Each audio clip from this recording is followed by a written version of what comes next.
You've heard the opening session, and the two distinguished guests that we had, featured speakers that we had. They're iconic.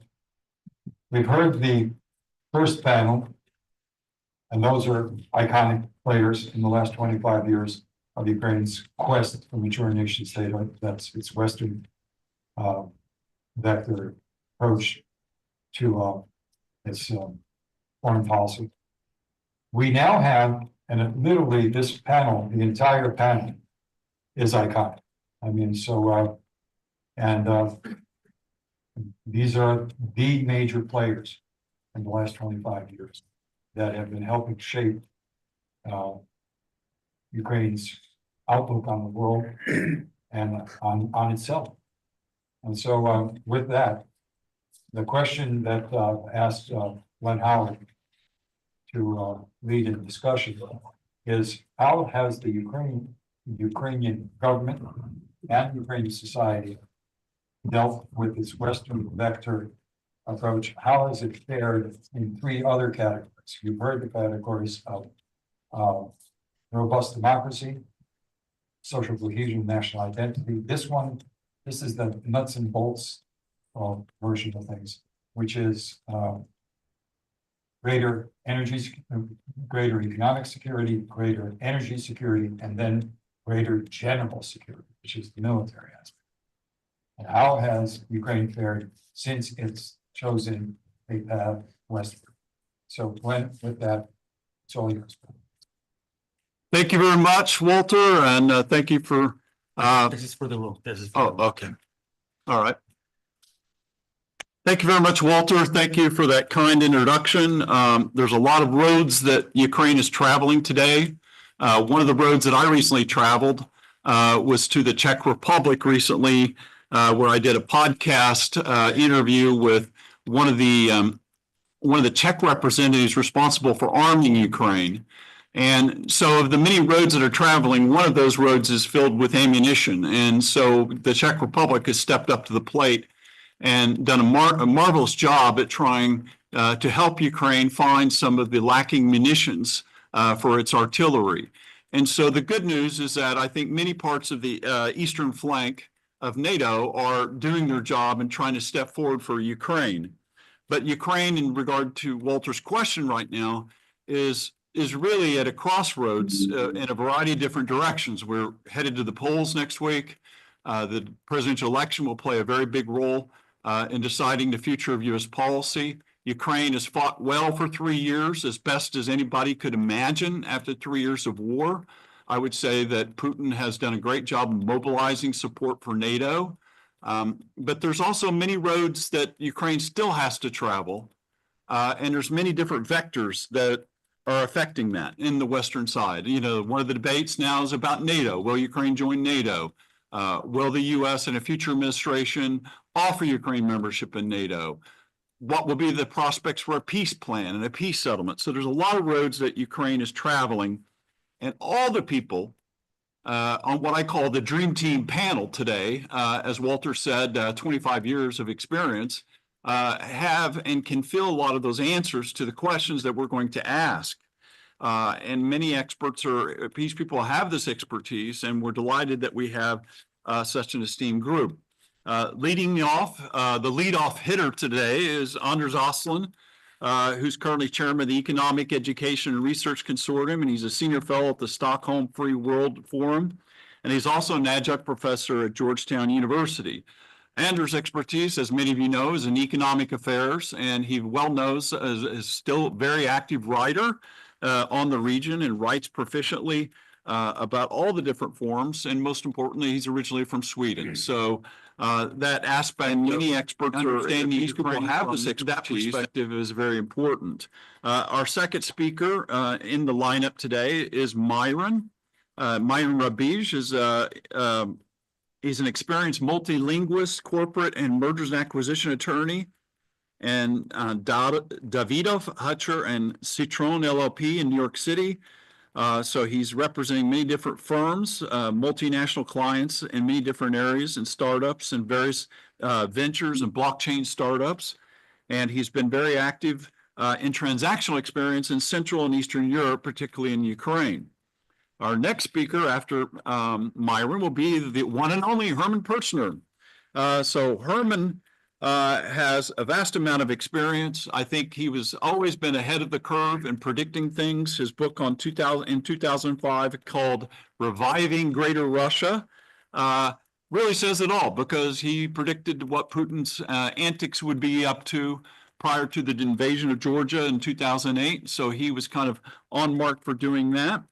And he's also the president and founder of the American Foreign Policy Council here in Washington, D.C. Under Herman's leadership, AFPC has hosted the visits of hundreds of foreign officials, ranging from the Prime Minister of Malta to the Prime Minister of Russia. So he has an esteemed institute and foundation. He is very actively written in all the major newspapers: New York Times, Financial Times, Washington Times, Wall Street Journal, and the European and Asian editions of those newspapers as well, and in one and only is the Washington Post. Our next speaker after that will be Diane Francis, who is an award-winning journalist and columnist, and she's an investigative journalist as well, but she writes a weekly column at dianefrancis.substack.com. So please look her up, look up her Substack, subscribe. She's the editor-at-large of the National Post and Post Media newspapers, where she writes weekly. She's also senior fellow at the Atlantic Council's Eurasia Center. And our last speaker will be the one and only Dr. Stephen Blank. Steve is a senior fellow at the Foreign Policy Research Institute in Philadelphia. He's been a noted strategic expert on the Russian military and all things Eurasia. He writes for the American Foreign Policy Council's and Central Asia Caucasus Institute publication. He has been very active on writing about these regions, including the Russian Far East and Russian nuclear strategy for quite a long time, and is also a personal friend, someone I've known for ages. So, Anders, we're at this crossroads. So please tell us, what is the multi-vector dimension of Ukraine's quest for statehood that they should be taking note of at this time? Thank you very much, Glenn, and it's a pleasure to be here again, Walter. I will focus on the economy, of course, and you can actually say that the Ukrainian economy has never functioned as well as it does now, which is perhaps surprising. The economic growth last year was 5.3%, 5.3%, and this year so far 4.5%. And this is quite extraordinary in the midst of a war that Ukraine manages that. After an inflationary rise in 2022, because the Western financing was insufficient, Ukraine managed to get the inflation down to 5%, but unfortunately now, September, it increased to 8.6%. The interest rate is 13%. What happens with all the money that comes from the West? It's well kept. Ukraine has reserves of about $40 billion, pretty steadily now, and Ukraine never has had larger currency reserves than now, with a GDP of almost $200 billion. You hear all this about corruption. Ukraine used to have as much corruption as Russia. Around 142 place in Transparency International Corruption Perception Index. That was last 2014, before the whole thing started, with Euromaidan. Now, Ukraine has risen on the scale. It's still 104 out of 180 countries, but this is a very substantial improvement from 142nd to 104th in slightly less than a decade. And this is because of all the institutional improvements that have happened in Ukraine. And I was missing one thing in the previous discussions, which very much focused on the strong civil society. The Ukrainian state functions surprisingly well. And what I look upon is the Ministry of Finance, the National Bank, and the Fiscal Service, that is the tax authorities. They work. And they work better now than they have ever done. So this is actually a success story. And this is what the IMF and the European Union point out in each assessment of the Ukrainian economy that they are making. So what are the big issues now? What is necessary in Ukraine for the economy to continue to perform? Well, there are three issues that are critical for the Ukrainian economy now during the war. The first is Western financing. Ukraine has a budget deficit of about 21% of GDP, which is of course huge, but it's because of the war. And this needs to be financed by Western money. This means $40 billion each year, and this Ukraine is getting. So this is beside the military cost. And the second is shipping over the Black Sea. This is vital for Ukraine's economy because 90% of Ukraine's export is commodities. And commodities you can't transport with over land for long distances with railroads or a truck, even worse. So it has to go overseas. And fortunately, since September last year, the shipping over the Black Sea has functioned well. Unfortunately, there have been a few incidents recently with Russians bombing ships in Odessa harbor. This should not be allowed. This is something that is obvious that the West should insist on freedom of navigation on the Black Sea in line with the Montreux Convention from just before World War II. And this is something that the US should do. And it's striking that the opening up of the Black Sea shipping was done with British storm shadows. And it was not with assistance of the US. The US has simply been too afraid of provoking Mr. Putin to do such things. This is something that needs to change. But so far the shipping is working, even if Russian attacks recently doubled the insurance cost for the ship. And you said the shipping is working. It is working. Okay.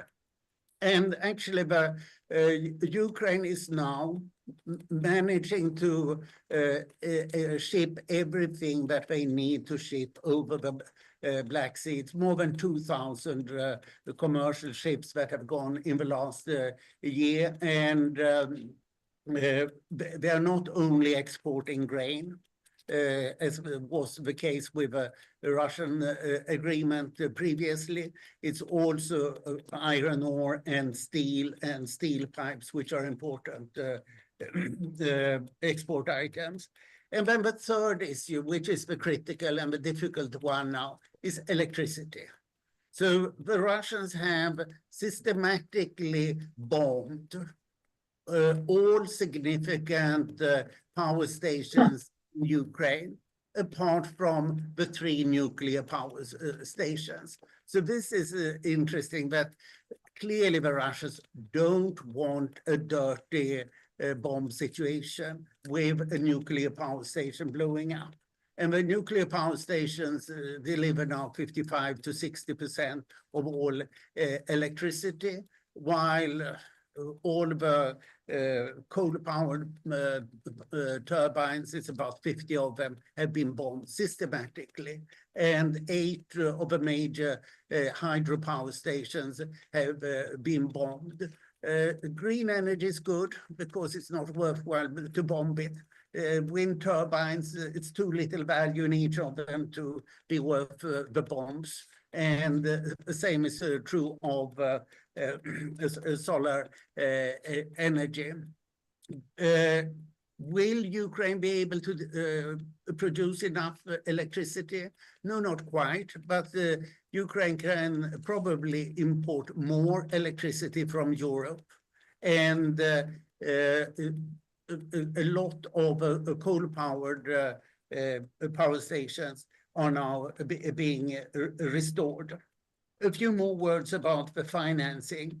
So the European Parliament recently voted on putting up 35 billion euro for Ukraine, and they have previously adopted 50 billion euro for 4 years. So Europe is pretty much doing its part for financing the government.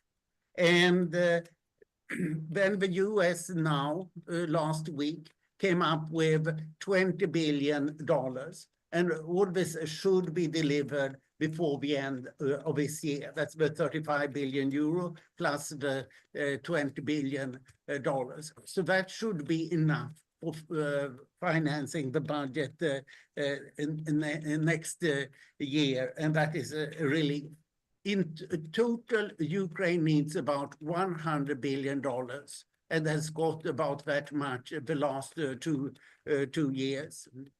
And that is $100 billion a year, 40 billion for the budget, 50 billion arms, 10 billion humanitarian assistance for each year. And now Ukraine needs more. Ukraine needs to get $50 billion more in order to be able to turn from stalemate to victory.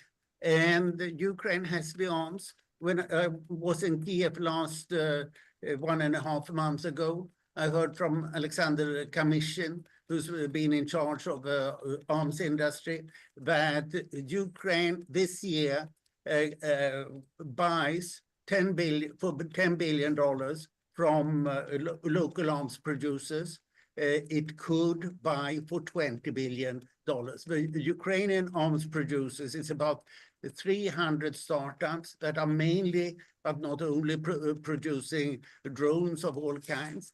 And next year, they can produce for $30 billion. So Ukraine needs to get money in order to purchase, to be able to purchase its own arms now.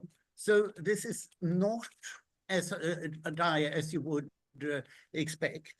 And very surprising, a French billionaire has just bought the 3rd biggest mobile phone company in Ukraine for $1.5 billion. This is the biggest direct investment in Ukraine since 2005, when ArcelorMittal bought Kryvyi metallurgical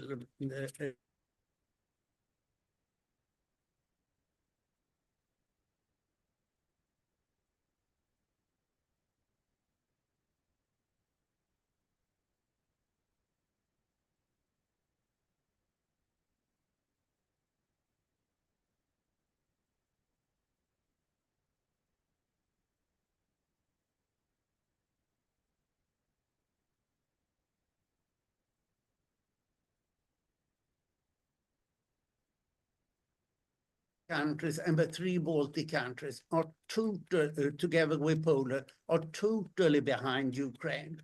And all of them are arming as fast as they can and providing as much assistance as they can to Ukraine. So these countries have no Ukraine fatigue.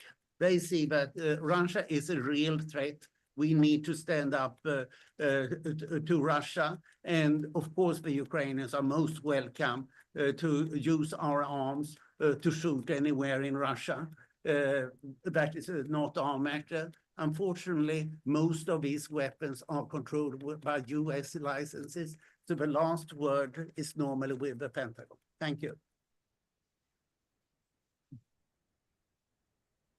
Thank you very much, Anders. That's a great overview of the economic situation. I'm going to come back and ask you about will Ukraine be able to make it through the winter, because the Russian Air Force has been heavily bombing Ukrainian power industry and sectors. And so one of the big debates and questions going on now is how much will Ukraine be able to survive this winter with some of the damage done by the Russians.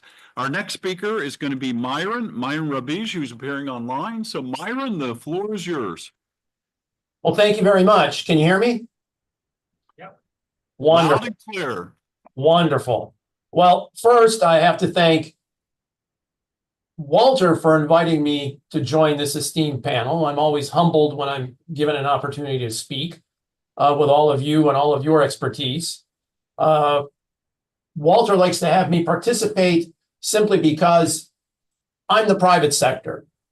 And I've been advising the private sector in Ukraine since 1992. Private investors, Western investors who are doing business in Ukraine from those times, even now, despite the fact that there's not many of them, other than those that are already there. Anders, I think, has well outlined where Ukraine is and some of its needs going forward.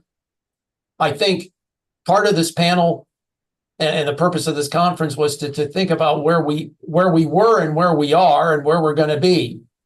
And I think very briefly, when we think about how Ukraine has evolved, I mean, let's go back to where we were in 1991 very briefly, right? We had 48 million people. We had a post-Soviet CIS supply chain. We're a booming gas transit supplier to Russia.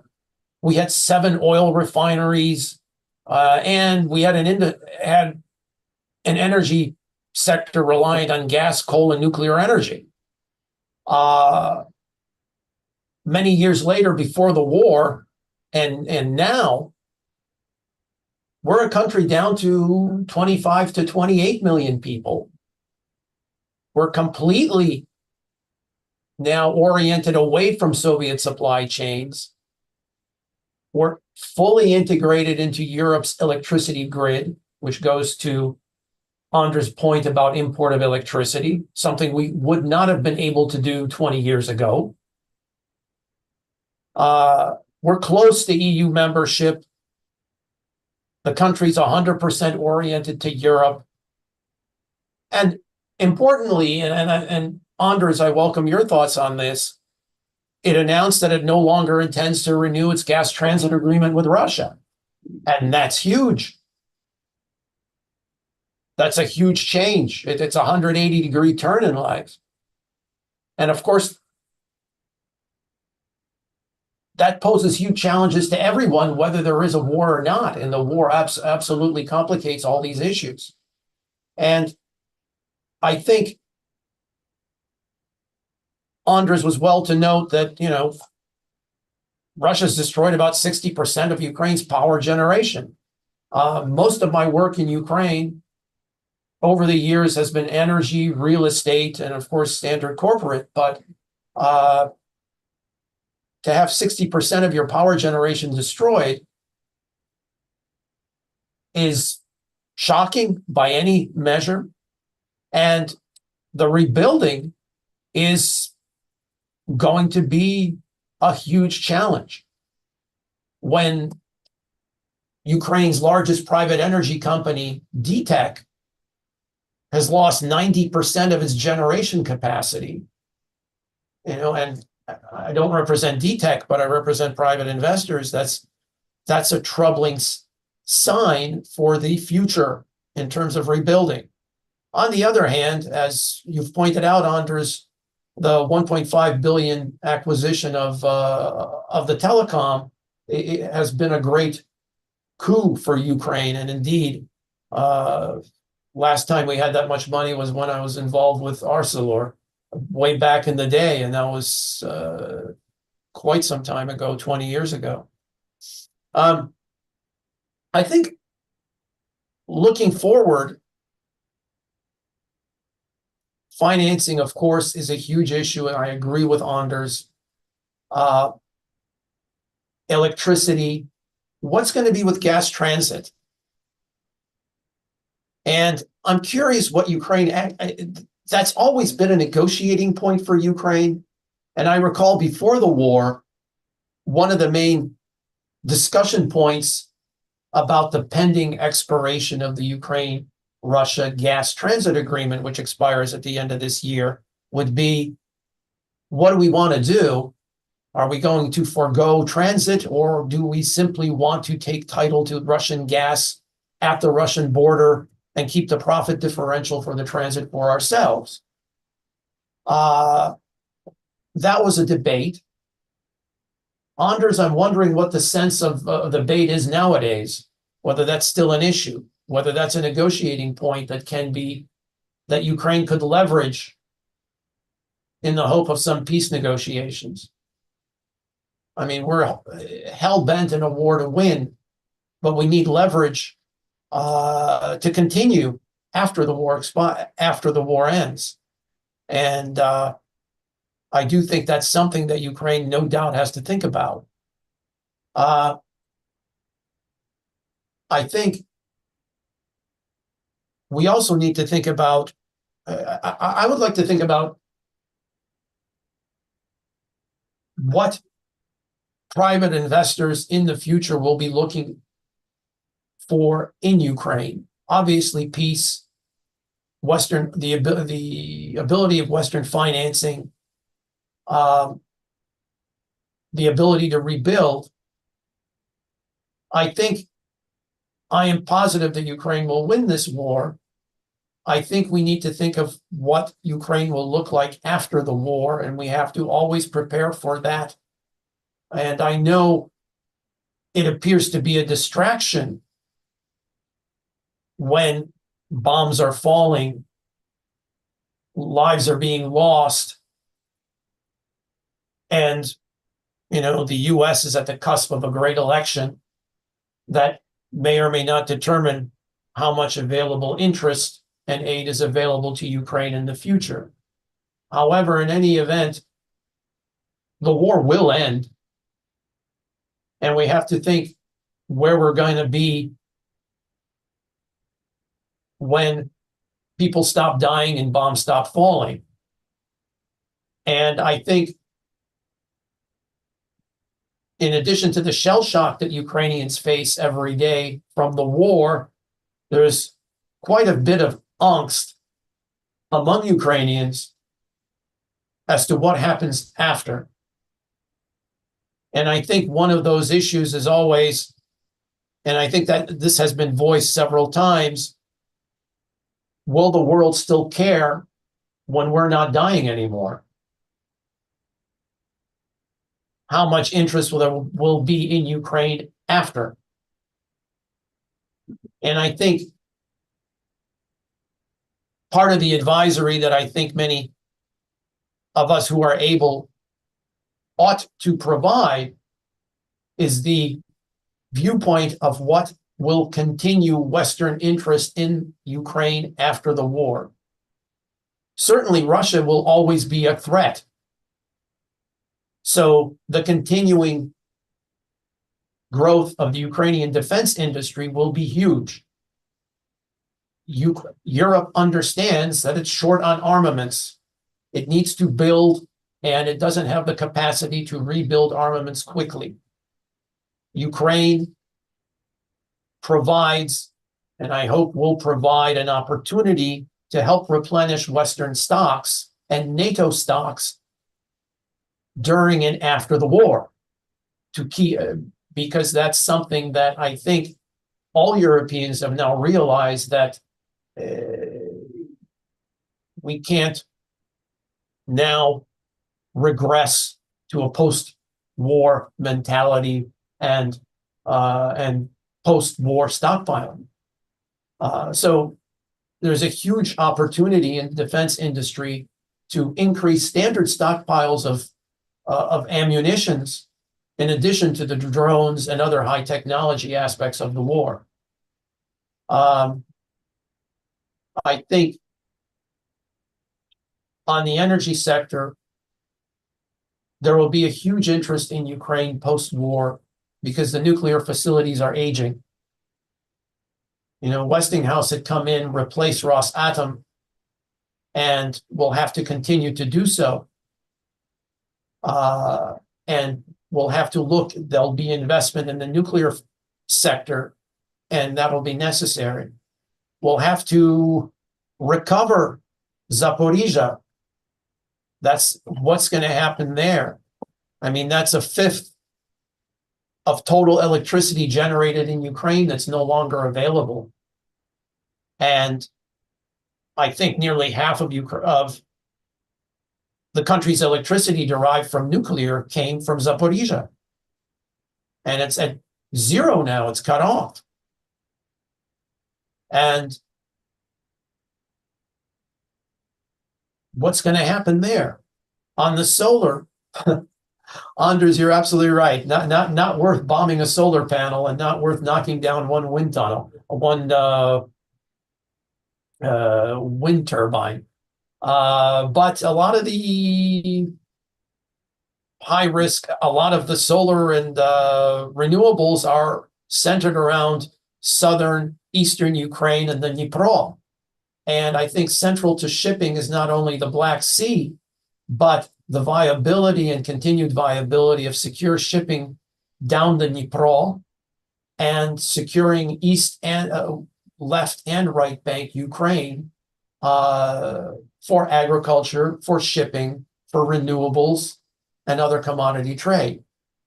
That's something we'll have to consider from a security viewpoint. And in terms of all this talk about Ukraine having to, what territory it's willing to surrender, et cetera, you know, we have to view the integrity of Ukrainian territory, particularly the southeast, and the coal mines in Donetsk. It's how much of that was already captured. I understand that Ukraine's coal production and then declined like 75% over the past 24 years. But I think 85 of 150 mines were taken by and occupied by Russia. Obviously, Ukraine has become a more heavy importer of coal before it was before the war. And even then it was importing about 45%. Obviously, it switched its suppliers from Russia to the West and South Africa, et cetera. But a lot of these issues we have to consider. So I'm not going to take up a lot of everybody's time. I'd like to discuss and have questions thrown out to me afterwards. But for me, when I think of Ukraine, surviving the war, surviving the winter, Ukraine will do that. It has no other choice. It's brutal and it's painful. And there's so many critical issues we'd consider now of imminent importance. But opening the door after peacetime brings another host of issues to consider, not in rebuilding Ukraine and sustaining Ukraine and fundamentally sustaining the Western interest in Ukraine when the bombing stops. So I leave it with that, and thank you. Thank you very much, Byron. I think you've really highlighted a lot of key points about what do we need to think about in terms of Ukraine's economic recovery in a post-war settlement. I mean, one of the issues that everybody's talking about, Financial Times had an article yesterday talking about Trump's plan for ending the war in Ukraine. So I think there's a lot of things now as to what Ukraine may look like in that post-war environment. It's certainly a relevant question. Our next speaker, and unfortunately, Diane Francis is not going to be able to participate today, so she regrets that she'll probably join us after lunch. Our next speaker is Herman Pershner, who's the founding father of the American Foreign Policy Council. And so, Herman, tell us, what are the vectors that we need to think about? Thank you, Glenn. And thanks to Walter and the entire CUSA team.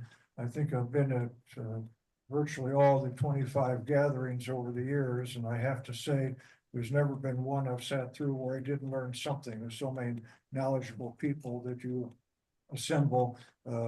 We all benefit from hearing their thoughts.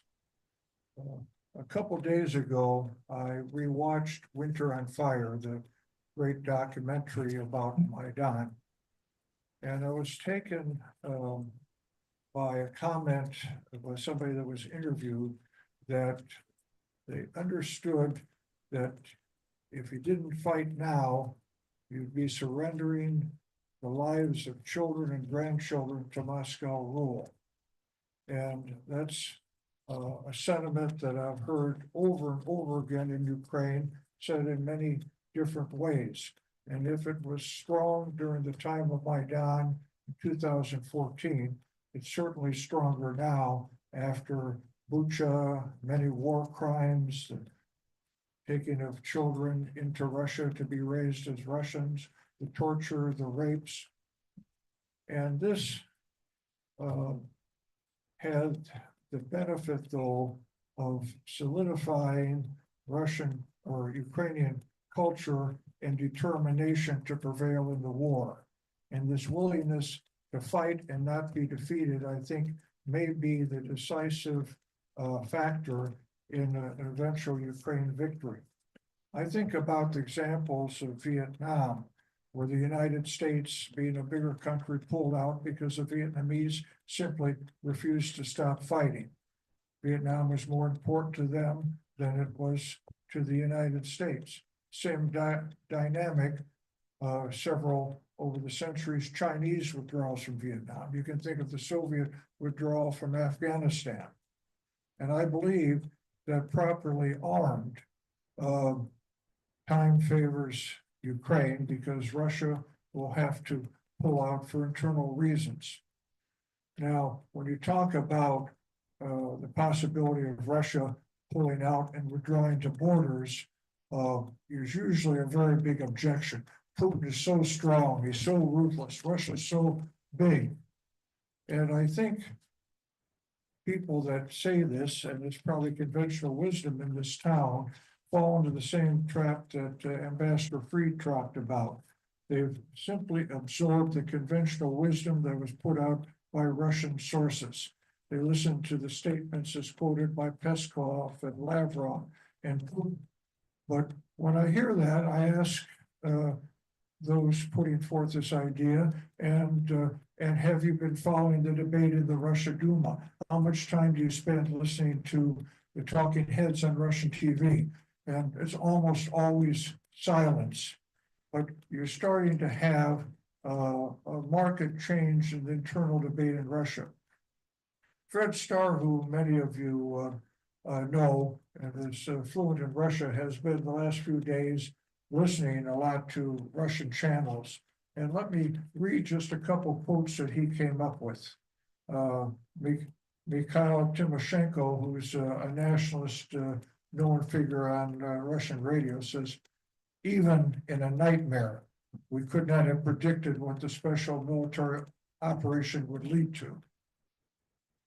You have noted military commentator Sivkov saying, formerly we had a 1,215 kilometer border with NATO.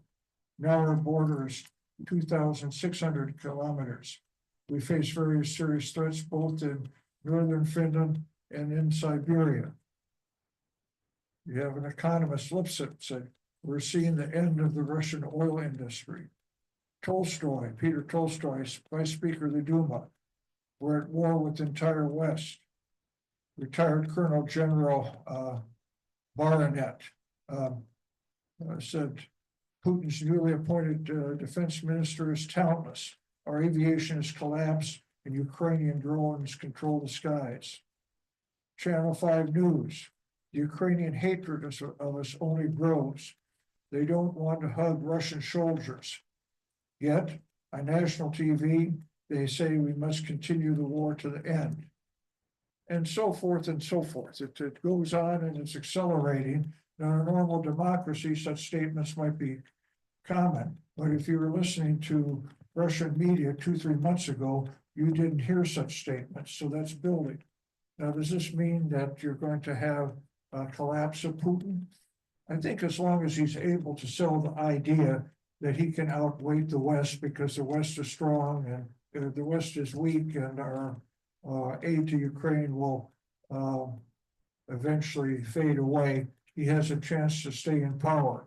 But should there be a strong statement by the incoming presidential administration to support Ukraine, I think it puts added pressure on those forces that would like to remove Putin and make peace. You know, we did a study at the American Foreign Policy Council some years ago about 120 post-World War II dictatorships of 10 million people or more. 42% went out by coups, 20% by assassination, and Putin is not immune from that. Could he survive to old age like Castro did? Yes, it's possible.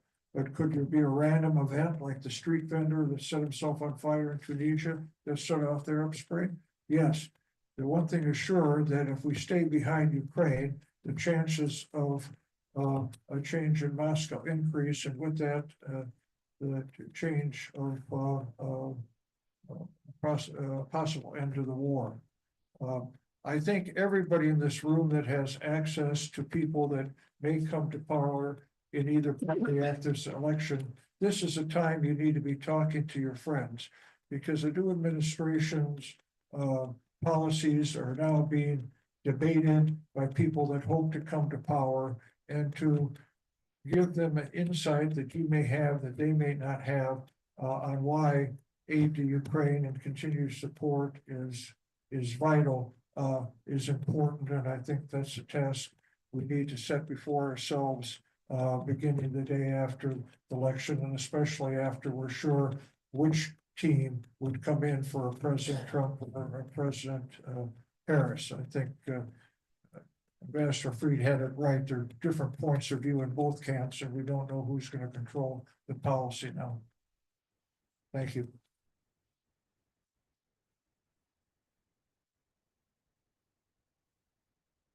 That seems to be the $1 million question. Who will control the policy? I mean, I think what Herman said is really spot on, because when you look at either a Trump administration or a Kamala Harris administration, you got to look at the people that they'll be appointed underneath them and how they'll direct policy. So that's a very important point. And I certainly, your point is really spot on about how coups occur and how these regimes change power, whether it's with the street vendor in Tunisia that can start it off. But the key thing is Herman's referring to, or what are the black swan events that we may be seeing occur, because this war has gone on for 3 years and it is taking a toll on Russia. So, and I appreciate the comments that you cited, Fred Starr. That was very interesting. Our next speaker is the one and only Dr. Stephen Blank. I've been always interested in what Steve has to say, and I think he's always has an opinion and always has a view, and I always find it interesting. So, Steve, the floor is yours. Thank you, Glenn. I don't know what to make of those introductory remarks, but I'll try to live up to it. Thank you, Walter, for inviting me. I hope everybody can hear me back there. Let me start out by saying that it's clear that if you look at Ukraine and you look at the surrounding countries, not just Russia, that Ukraine's Western choice was the right choice, because otherwise Ukraine would be another stagnant, authoritarian, languishing dictatorship today, like Putin's Russia or Lukashenko's Belarus. But it's paying a horrendous price for that choice because Russia is unreconciled to the loss of empire. It's also paying that horrendous price for one other major reason. It's been alluded to throughout here, but I want to develop it further. As Ambassador Fried said in his earlier remarks, there's been a debate in the United States. It goes back to FDR when we first engaged with Russia and Eastern Europe in a serious way, but perhaps even to Versailles when we first had to deal with these questions, where there's a larger body of opinion, not only in the United States, but in Western Europe that it remains unconvinced that the security of Eastern Europe or Central Europe, depending on how you define the region, is of vital importance to them. I mean, this goes back 200 years in European diplomatic history. And as an old history professor, I can give you the lecture if you want it, but it's not new. But it is right now of the utmost importance that we get this right, and that getting it right means, as other people have stated here, that Ukraine wins. Not that there's a negotiation. A negotiation is a victory for Putin, because negotiation means Ukraine loses territory. Not just Crimea, but also Donbass. And it probably loses other elements of its statehood and independence as well, given the ambivalence that we find in the West and the susceptibility to Russian propaganda. I remind you that House Intelligence Committee Chairman Mike Turner stated publicly last month that Republicans are susceptible to Russian propaganda. That statement didn't get enough play, but it's out there on the record, and you can see it in a lot of Republican, not just the Trump campaign, but other Republicans like the Speaker of the House and so on in what they say. So US and European foreign policy with regard to Ukraine is, I would argue, fundamentally misconceived. Despite everything that the Biden administration has done and is doing and will do up through January 19th for Ukraine, it is still following a misconceived policy. As Dmitry Alperovich points out in his new book, which is largely about US policy toward China, but has a lot to say about Russia also, the idea that the US would not let Ukraine into NATO in 2022, that is, and would not fight for it, because if Ukraine is in NATO, then Article 5 is binding on the members, makes the point that if you're not going to fight for Ukraine when it's invaded, why should you do so now? Why should we let Ukraine into NATO now if we're not going to do it when it's invaded? And you have all these hesitations all over Western Europe, not, as Anders has said, in the north and east of Europe, but in the center and the west, about putting Ukraine into NATO. And there is this view as well that if we do anything to support Ukraine beyond a certain limit, and it's not enough of a limit, Russia will escalate, and this, of course, the escalation means it's going to go nuclear, and that's the end of everything. So what we have come up with is a policy that is self-deterring. And there's no other way to put it. And that's even more of an excuse under which European governments can hide their own ambivalence and weakness. This fear of escalation has allowed Putin to escalate conventionally with impunity, apart from the ongoing threats to use nuclear weapons, which are increasingly disbelieved. Nevertheless, Putin has escalated this war. He is, as the British intelligence, German intelligence, new Secretary General of NATO, and others have stated, at war with the West. Not only are they saying it, that's what you hear in Moscow every day of the week from Putin and his government. This is an existential war for Russia, not just Ukraine, for Russia. Because if Russia cannot survive as an empire, i.e. Dershava, a great power, it's nothing. And that's not me saying it, that's them saying it. Empire is the precondition for the survival of Putin's autocracy. And the two concepts, as any historian of Russia will tell you, are joined at the hip. And have been since Russia became an independent state in 1460, and I was there. So I can tell you this for a fact.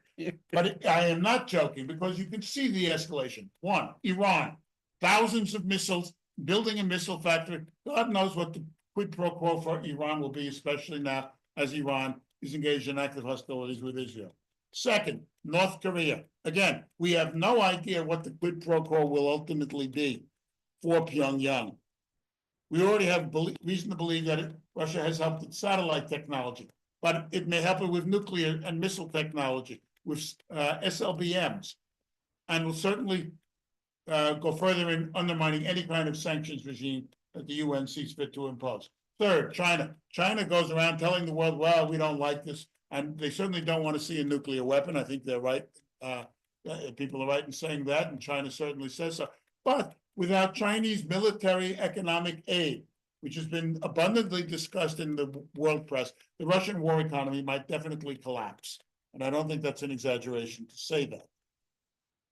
So what we have is an alliance with China. I know a lot of people in this town won't say that. I do, and I've said it for several years, and nothing that has happened has disproven that. We have a formal treaty of alliance now, as Putin has said, with North Korea, and we have an alignment with Iran that could lead to further explosions in the Middle East. For example, we know the Russians were thinking about giving the Houthis missiles to attack not just Israel, but international trade in the Red Sea.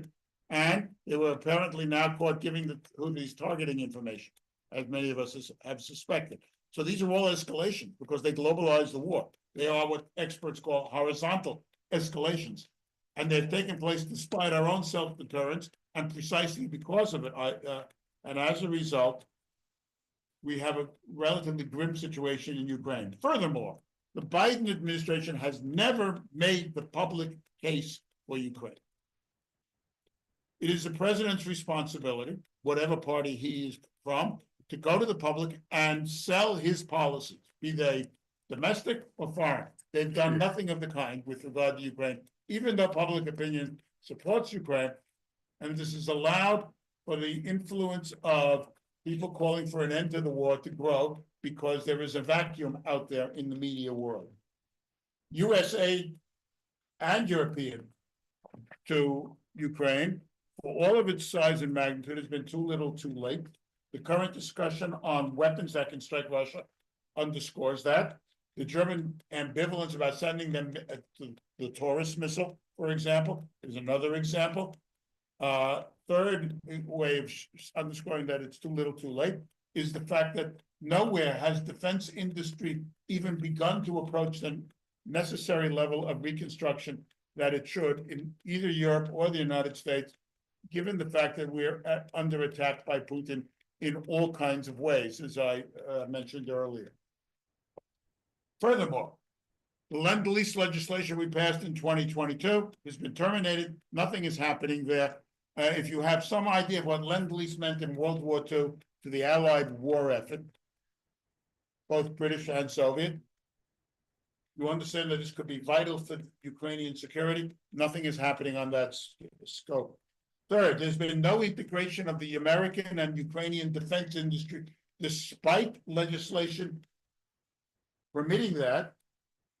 The fact that a position was announced has not led to an appointment of anybody, and the job description, if you read it, calls for the person appointed to spend 4 months basically talking to US diplomats about what's going on in Ukraine, rather than engaging directly with Ukraine and fostering the remarkable growth of Ukraine's defense capability that Anders talked about with American and integrating them to magnify the defense capabilities that both the West and Ukraine can bring to this battle.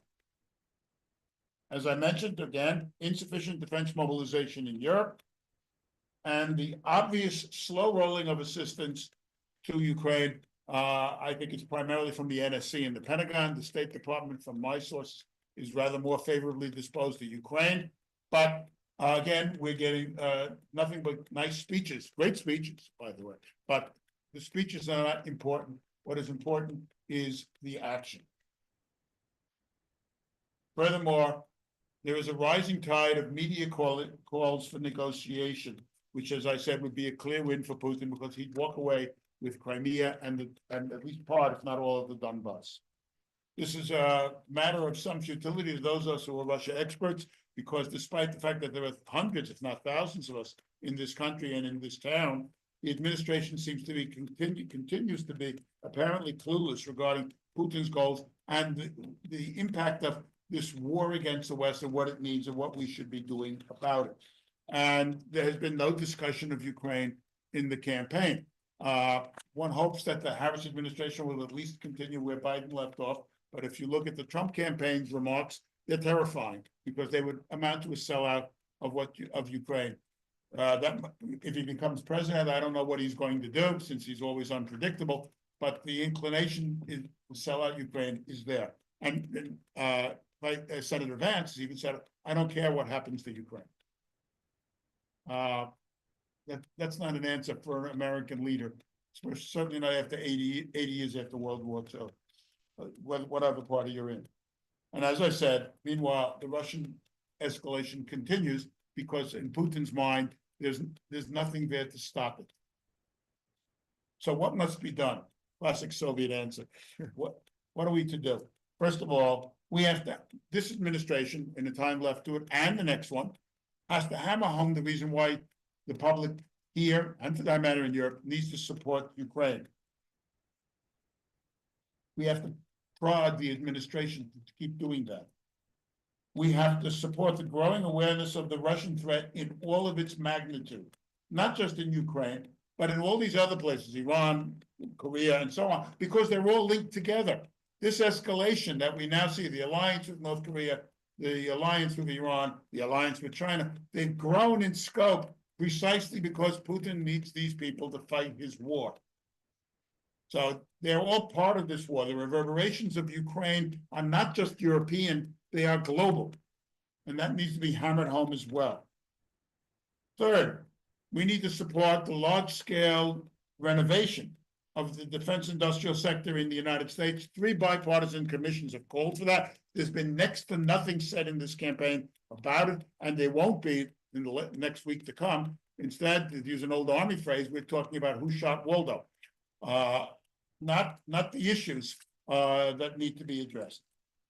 Fourth, and this is the final point, I've said this to Walter many times, the Ukrainian state and the diaspora here and Canada, if not Europe, must emulate the Israeli example. This is not only a question of Ukraine's becoming almost self-sufficient in terms of defense industry, like Israel, but also in building a permanent lobbying effort like AIPAC, American Israel Public Affairs Committee, that lobbies on behalf of Ukraine and gets the attention of policymakers in the legislative and executive branch, as well as the public. Because the administration is not listening to those of us who are calling for victory and for support. It is taking its sweet time, and it's very possible that as a result of the election next week, that the refusal to support Ukraine will grow rather than diminish.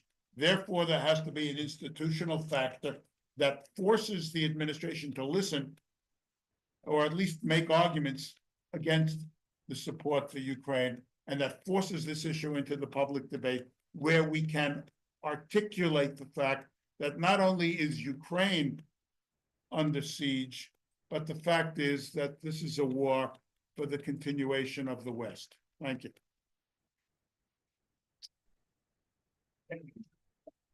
Thank you very much, Steve. And I've been planning to ask you a question, and we're going to begin with kind of the Q&A portion of the panel today. And since we have the dream team here, I won't go into the presidential politics side of it, but I may be tempted to, with Herman on my right and Steve on my left. But I will say one thing. I think that one of the things that have come out of this discussion today that I think we need to look at, and where you have this expertise present in the room and on this panel, and I'm also looking at Dan Freed sitting across from me as well, is that we're focusing a lot about membership plans in NATO and what Ukraine's future in NATO would be. Okay, fair point. But is there a larger strategic question here now? With North Korean forces now joining Russian forces in Ukraine, and right now it looks like it's in Kursk, and you have the South Korean defense minister briefing NATO, and with the North Korean ground forces coming in, what is the environment now in terms of, we're talking about post-war Ukraine a little bit and scenarios. So the question for Herman and for Steve and my dear colleague Anders is, with North Koreans coming in, is there a South Korean dimension to the future of Ukraine? And by that, I'm talking about, many Russians have talked about the Dnipro being a DMZ Many Russian colleagues have talking about a North Korea, South Korea aspect of a divided Ukraine. So when I asked this question about when the Chinese crossed the Yalu River, it began a turning point for the Cold War in Asia. And are we at a similar turning point with the introduction of North Korean ground forces? And does this mean that the West has to start thinking about what are the guarantees for Ukraine? And my dear colleague, Vladimir Sokar, asked the other day by email the question about what are the U.S. nuclear guarantees for South Korea? And will we consider giving those type of guarantees to Ukraine? And I'm throwing all this out here because it's a really relevant question, especially when Zelensky tabled the idea of nuclear weapons. And many people in the debate on Asian policy have asked for years, will South Korea ever go nuclear? Because there are U.S. tactical nuclear weapons in South Korea. So this analogy, I'm wondering where we are with that. I mean, Steve, okay, Herman's going to go first and we'll have Steve. Okay. There's a Financial Times report, I don't know that it's confirmed, that the administration has told Ukraine they can use American weapons against North Korean troops inside of Russia. So this may be the response verified to what's clearly an escalation. A little more than a year ago, I was in South Korea, and we talked to their defense minister, and it's clear they root for Ukraine to win because they think should Russia prevail, it would encourage the hawks in both Beijing and North Korea, and they consider that against their interests. So it's I'll be curious to what comes of the South Korean talks with Zelensky and the Ukrainian government, but I think there probably will be some response, but I don't know exactly what it will be. Steve, are we at a Yalu moment? Are we at a Yalu moment? I don't know that we're at a Yalu moment, but we're at a moment where it's clear that the administration has recognized that Asian security and in general, not just Korean, not just Korean, I have to make that point, and European security are now increasingly imbricated together, because you see now NATO taking a formal position against China. If you look at NATO's recent communique, the recent NATO summit, and the Chinese were very unhappy with this. So it's not just Korea. But the fact of the matter is that Korea is a potential tinderbox. And the problem we have is that we have not acted or thought strategically. We're responding to an escalation by Putin instead of having essentially escalated ourselves in a conventional way. We don't need to go nuclear, but by conventional escalation to the point where Putin cannot keep up with it. So instead, he retains what the professionals call escalation dominance, and he keeps playing these games, typically the Chinese, the Iranians, the North Koreans, and so on. Now, I don't know that they have thought through all the implications of having the Ukrainians shoot at North Korean troops, and what that can lead to, and you know, we could be here all day discussing those implications. But I do think that this represents a palpable globalization of the war, beyond the implicit globalization that I had thought and written about, that was already present before this last step. And we are now going to step into what territory that is unknown because we have failed to think strategically. And that's always an exceedingly dangerous place. And this is, I mean, and then of course, there's likely, there will be a new administration after coming into office within 80 days. So that also adds to the uncertainty because it's not clear what the Biden administration is going to do on a large scale, not just in an immediate reaction, on a large scale in the time remaining to it. So Glenn may be right, but it may be even, it may not be as big as a Yellow River episode, or it may be something larger. Now, in reference to your comment earlier, I would say that one of the hallmarks of democratic administrations historically has been the issue of incrementalism, which we remember from the Vietnam War. And we will say, we won't do this, but then 2 months later, we're doing it. And then we're always a little bit too late. So the danger of incrementalism, we've seen this with Ukraine. Now we're maybe entering another administration. We don't know what territory that we're headed into. Some people say that Kamala Harris will be Obama 2.0, God help us, but we don't know. And then some people say that Trump is the madman theory of Nixon, so unpredictable. We don't know what he'll do. So here we are in this debate. Now, I understand there's microphones available, or do we want to?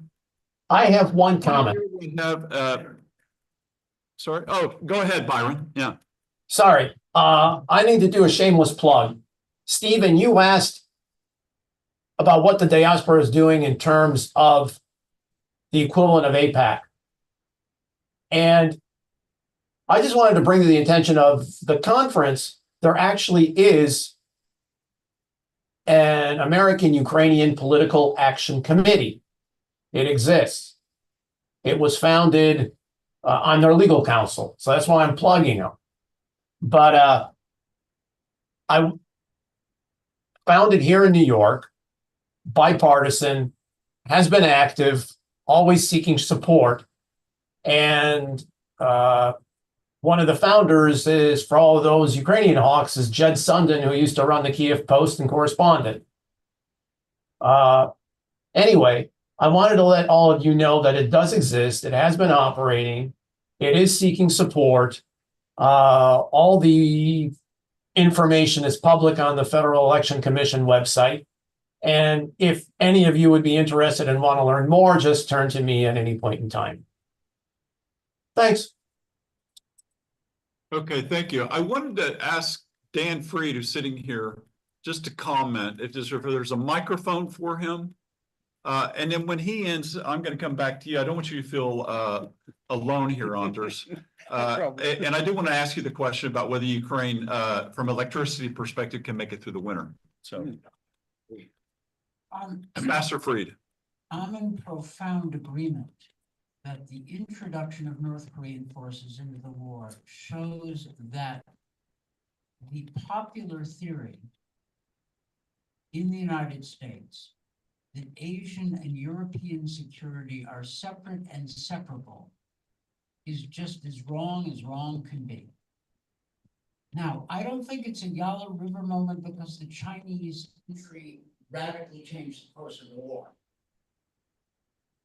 And I'm hesitant before I embrace slogans like globalization of the war, because that sounds like an argument as prelude to let's not get too excited or do very much. Rather, I think it's a sign that Putin is indeed desperate, that he, at the casualty rate that I understand Russian forces are suffering in the past month, north of 1,200 per day, is not sustainable given Putin's own sense, apparent own sense of his the limitations of Russia's mobilization capacity. All of which could mean that an endgame to this phase of the war could come sooner than you think. It might go on for years, but I have a sense we might be in an endgame, and this could come soon after our election is decided.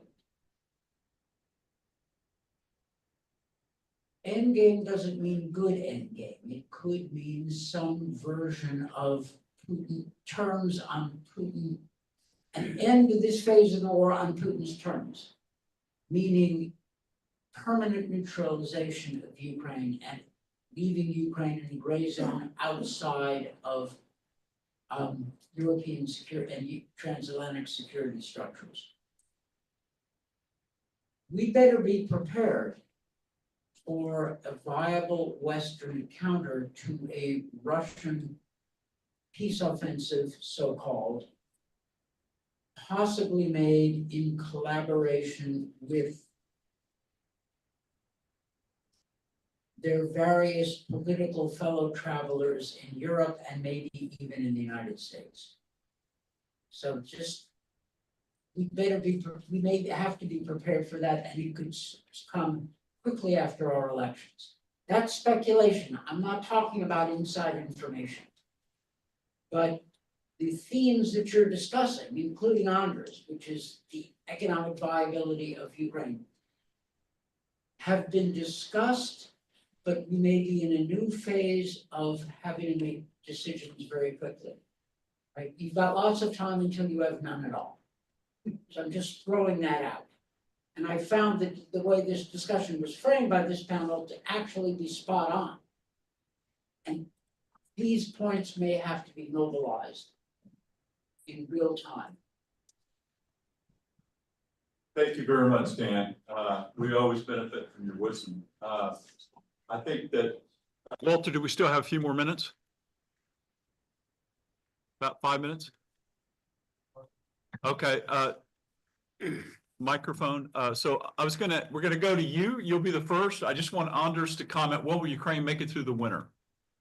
I was actually at a meeting in Brussels 2 weeks ago where we discussed this, and it seems that by and large, the necessary capacity can be put up, most of it, the additional by DTEC, which is reviving its bombed coal-powered power stations, and it does so by buying old equipment in various places in Eastern Europe, and it seems to work. And the other part is increased import from Eastern Europe, but there will probably be some rationing, some blackout periods. And of course, the people who particularly complain about it, it's old ladies who are living on the 20th floor in one of the high-rise buildings and now can't go out because it's too difficult. So these are considerable personal sufferings for a lot of people actually who live in high-rise buildings. I should also take Myron's question on transit through Russia. There is a proposal by Sokar, the Azerbaijani oil company, to export gas to Slovakia. And Through the Balkans? No, through Russia and Ukraine. And Chernyshov, the head of Naftagaz, has been supporting that. I think that the EU will block it if the Ukrainian government doesn't. So this is something to keep the eyes on. Why would Ukraine support the Azerbaijani offer to Azeri gas? It's the head of Naftagaz who proposes this. He thinks that it's good for the company. I mean, it's a profit making. So it's good for Ukraine. He thinks that it's good for the company. Is that also supplier security? No. I mean, Azerbaijan is a little bit more trustworthy than Russia. Yeah, the general view in Kiev is that this is a trick by Gazprom to get its gas to Slovakia, and therefore it should be closed down. But it's not transparent. So this is something that we should keep our eyes on and see what eventually happens. Wait a minute, you're hinting that this may go in offshore bank accounts somewhere? Is that what you're saying? This agreement could end up, I'm shocked. I'm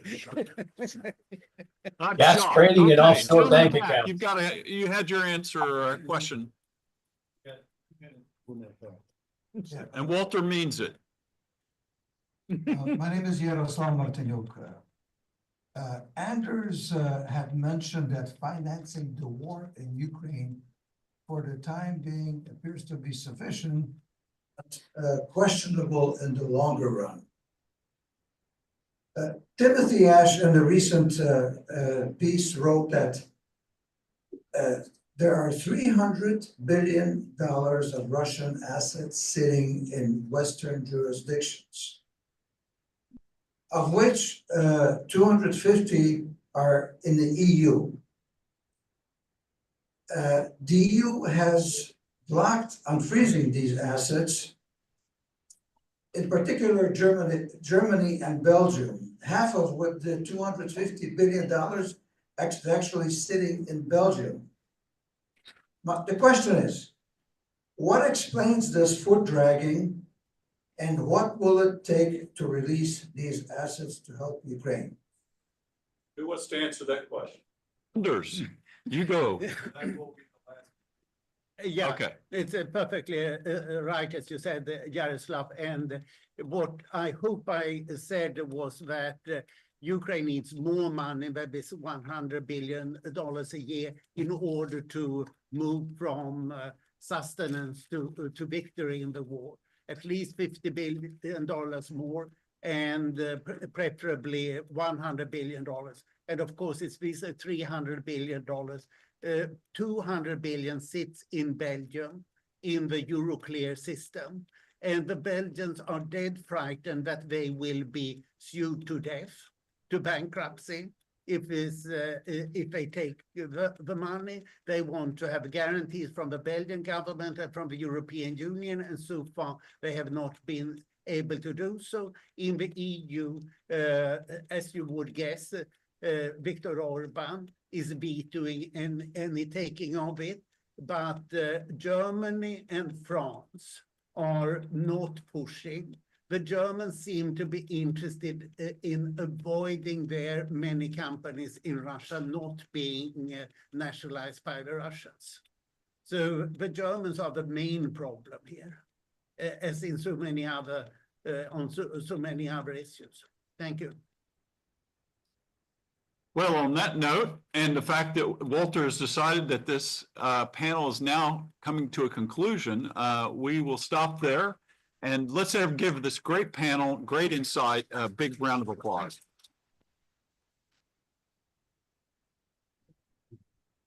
And I won't stand between you and your lunch. Can I get a group photo? Sure. Walter, I want to get a group photo. Yes. If that's possible. Yes.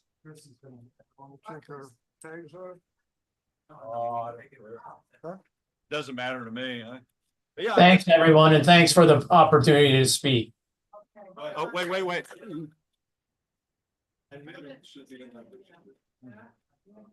3, gentlemen, perfect, very, oh. He just wanted to. Well, I think I got it. All right. Thank you. Can I get you to get one with my iPad? Hold on. The Germans, they still think they like business. They're gonna keep the wires open. Okay. Walter.